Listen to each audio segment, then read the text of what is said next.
This video is on EYP for EFC, so lots of letters.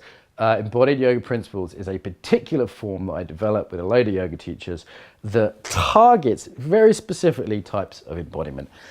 This is very useful. Something like the 4 elements model is more broad, so it's easier to understand. EYP though targets specific things. It's archetypal cross-cultural shapes. How do I know this? Well, there's a whole group of senior teachers that developed the shapes, and we had to make sure that these forms applied to all of us. And also we've taught it now 20, 30 countries, pretty different places from Japan to Saudi Arabia to wherever. So yeah, we're getting pretty clear that they are archetypal, they are cross-cultural. The idea here is we step into one of the postures. So maybe there's a authority posture, for example, or no posture. Both of those could be considered yang. You know, let's take fire, warrior, and no might both be considered within the sort of fire category generally, but they're more specific, so you can target a specific embodiment. Let's stay with no, because it's a common one that people need to work with. Boundaries, for example. Yeah, this is a yes too. That is very efficient as well because it's archetypal. It's like whiskey, not beer. It's like a very strong bang for your buck. What we found was that people maybe couldn't get to like a macro practice like, I don't know, karate so often, but they could do this every day.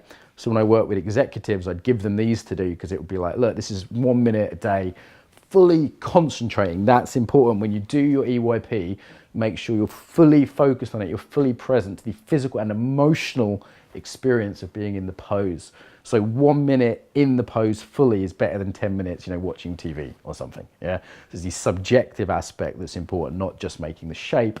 The other thing is you're not subtly undermining it. So no posture could be subtly undermined just by doing that. So I'll do the full no posture. Yeah, I could subtly undermine it just by turning my head, being nice, or by opening it a little bit. Yeah, or by opening the fingers, or even just like the flavor of openness. Yeah, so making sure you're, God, it's quite powerful actually. Even just doing it for 5 seconds is quite a shift in how I feel. The more you do it, the easier it becomes to really shift quickly. So you practice it every day. We're going to offer you some poses. You know, you'll work with us, but as an EFC student, you'll work with your coaches and your trainers to develop them. Don't cheat, okay? Pick the ones that are really going to develop you. If you want to sandwich those between a couple of nice ones, you know, we call it the shit sandwich, feel free as well. But minimal is a few poses that we think will really develop key qualities. Some of them, by the way, you may hate. Yeah, now, if you're genuinely traumatized and triggered by it, obviously don't do it. But if it's just like uncomfortable, authority pose, sensuality pose, there's 2 or 3 that joker pose, there's 2 or 3 that just consistently trigger certain people. Notice that.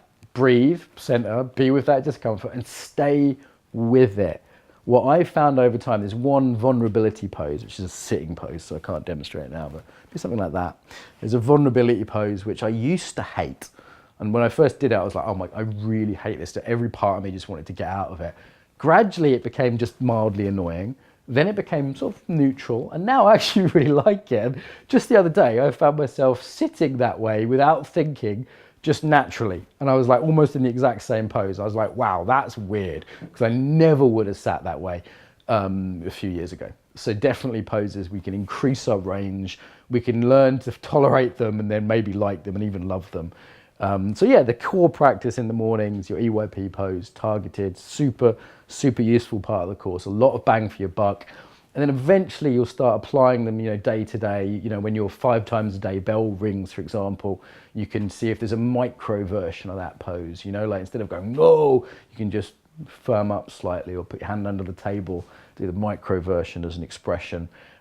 We find that EYP for most people in the course is a really powerful part of it. For some people it's not so useful, so there's other things, but if you sincerely practice it, my experience is it's something that, because you can do it in a short amount of time, get a lot of impact from it, and then apply it in a very practical way once you've done that. So yeah, don't underestimate it as a part of the course.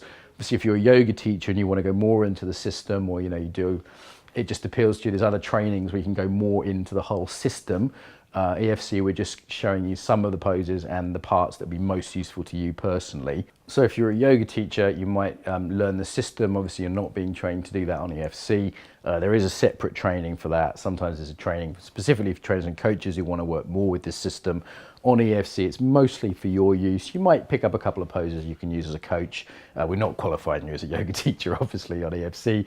So there's a supplemental training if you're a yoga teacher and you want to integrate this more into your yoga. However, as a coach, you will pick up a few poses you can use, and later in the course, the EYP will become one of the coaching methods you use using the poses that you know. So that's EYP. There's loads of resources online as well, loads of free videos on the embodied yoga principles. And as I said, if you're a yogi, you want to go deeper into it, that's cool too. Main thing though for EFC is to do your own practice, to actually use it to it's like acupuncture, target those specific things to work on.